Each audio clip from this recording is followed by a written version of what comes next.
Hello everyone, today I'm going to show you guys that how you can create a subdomain and a subdirectory. So to create a subdirectory, first of all you'll need to search here for file manager, then click on file manager, then click on public_html directory. Then here you'll need to create a folder in the name of your subdirectory. So I'm going to create it in the name of birthday because I'm going to host a birthday wish website on my subdirectory.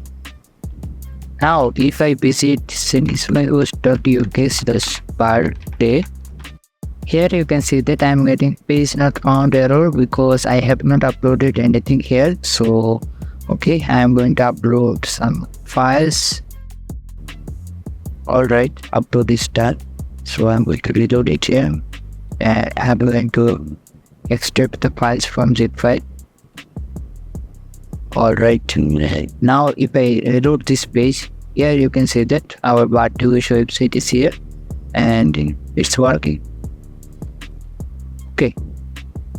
So in this way you can create a subdirectory and host your website files here, and you can easily visit it.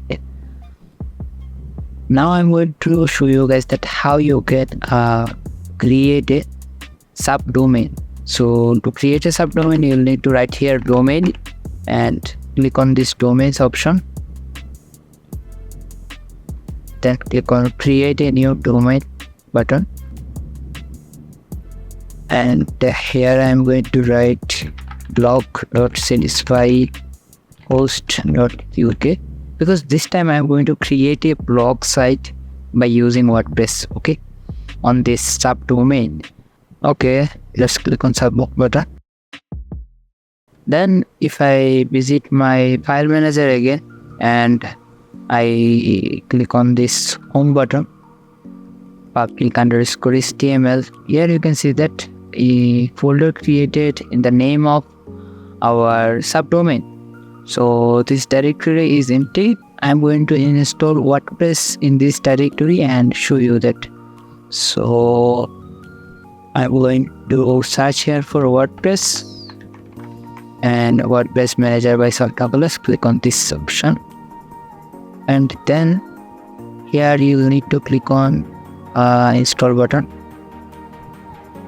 Alright, from here I'm going to select blog.satisfyhost.uk and I'm going to click on install button.